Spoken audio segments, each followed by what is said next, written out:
Puji syukur kita kehadirat Allah Subhanahu wa Ta'ala, karena hari ini kita masih dilimpahinya kesehatan dan kesempatan untuk menuntut ilmu. Ibu berharap anak-anak ibu semua masih semangat belajarnya.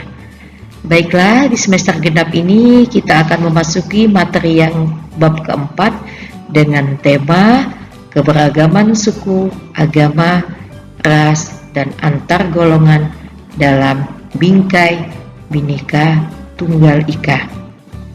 Di slide pertama ini ibu ada memperlihatkan beberapa suku yang ada di Indonesia. Ini adalah contoh salah satu keberagaman yang ada di Indonesia. Dan keberagaman ini wajib kita syukuri karena semuanya adalah atas berkat rahmat Tuhan yang Maha Kuasa yang memberikan kepada manusia, sehingga walaupun di dalam keberagaman itu ada masalah, tetapi semua permasalahan itu dapat kita selesaikan dengan cara musyawarah dan tidak memandang perbedaan, karena perbedaan tersebut merupakan rahmat Tuhan yang Maha Kuasa. Adapun tujuan pembelajarannya adalah Ananda mampu memahami apa itu yang dimaksud dengan keberagaman. Dan yang kedua, Ananda mengetahui arti penting tentang keberagaman dalam bingkai Bhinneka Tunggal Ika. Bagian yang pertama adalah keberagaman masyarakat Indonesia.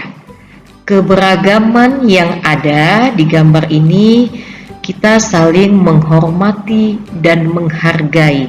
Salah satunya adalah tidak boleh menghina suku, bangsa, agama, dan ras serta golongan yang lainnya.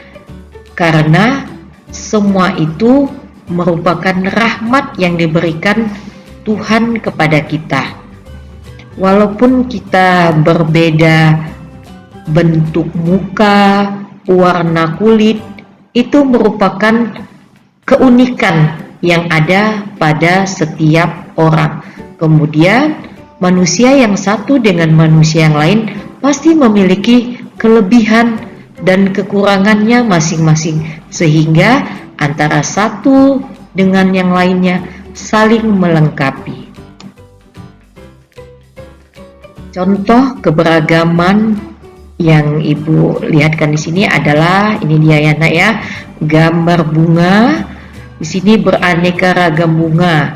Kemudian juga di sini ada beberapa orang yang warna kulitnya yang berbeda, kemudian wajahnya, agamanya, suku bangsanya juga berbeda-beda.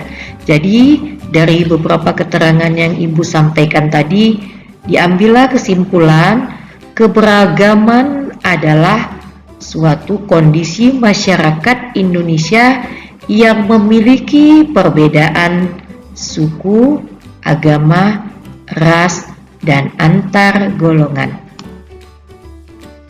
Faktor yang menyebabkan keberagaman di Indonesia ada beberapa faktor. Yang pertama adalah letak strategis wilayah Indonesia. Indonesia berada di antara dua benua dan dua samudra, sehingga karena letak tersebut Indonesia menjadi jalur perdagangan yang strategis yang banyak disinggahi oleh bangsa asing yang mau melewati ke negara lain, sehingga mereka singgah di Indonesia, menetap, kemudian mereka terkadang tertarik dengan orang Indonesia, akhirnya mereka menikah dan menghasilkan keturunan, kemudian mereka membawa budaya mereka Dan orang Indonesia menerima kebudayaan itu sehingga menjadi bahagian dari kehidupan bangsa Indonesia. Itu yang menyebabkan keberagaman di Indonesia ini. Adalah kondisi negara kepulauan. Indonesia terdiri dari beribu-ribu pulau. Ada pulau yang ada penghuninya dan masih juga banyak pulau yang tidak berpenghuni. Jadi antara pulau satu dengan pulau lainnya itu memerlukan interaksi, tetapi karena interaksinya itu ataupun hubungan tersebut sulit didapatkan, sehingga antara pulau yang satu dengan pulau lainnya untuk mempertahankan kehidupan mereka, masing-masing pulau tersebut membuat pakaian sendiri, kemudian rumah mereka berbeda antara pulau satu dengan pulau lainnya. Itulah yang menyebabkan perbedaan. Yang ketiga adalah perbedaan kondisi alam Indonesia. Indonesia negaranya memiliki keindahan alam. Ada yang di daerah pegunungan, di daerah pantai, di dataran tinggi, dataran rendah. Antara daerah satu dengan lainnya untuk mempertahankan hidup memiliki kebiasaan yang berbeda-beda karena melihat kondisi alamnya. Contohnya ibu ambil misalnya di daerah pantai, yaitu rumahnya dengan rumah yang berada di daerah pantai dengan dataran tinggi itu pasti berbeda. Kemudian juga mata pencaharian di daerah pantai itu seperti nelayan, kemudian mereka juga bisa menghasilkan garam, kemudian bisa juga memperoleh mutiara di laut, kemudian juga mereka mendapatkan hasil dari rumput laut yang ada di lautan.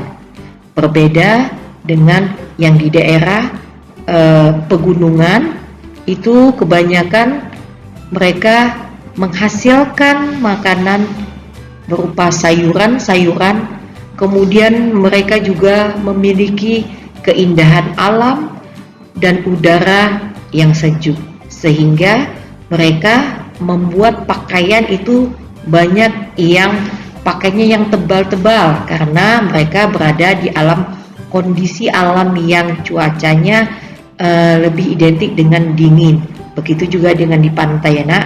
Kemudian bentuk rumahnya juga berbeda dengan daerah yang lainnya. Adapun kondisi yang keempat adalah keadaan transportasi dan komunikasi. Masyarakat di perkotaan memiliki kemudahan alat transportasi dan komunikasi dibandingkan dengan daerah-daerah di pedalaman. Akibat itulah yang menyebabkan transportasi dan komunikasi di kota dengan di desa itu menjadi adanya perbedaan. Kemudian yang terakhir adalah penerimaan masyarakat terhadap perubahan. Pada hal ini terbagi kepada dua, yaitu masyarakat yang mudah menerima perubahan, contohnya masyarakat perkotaan dan masyarakat pedesaan.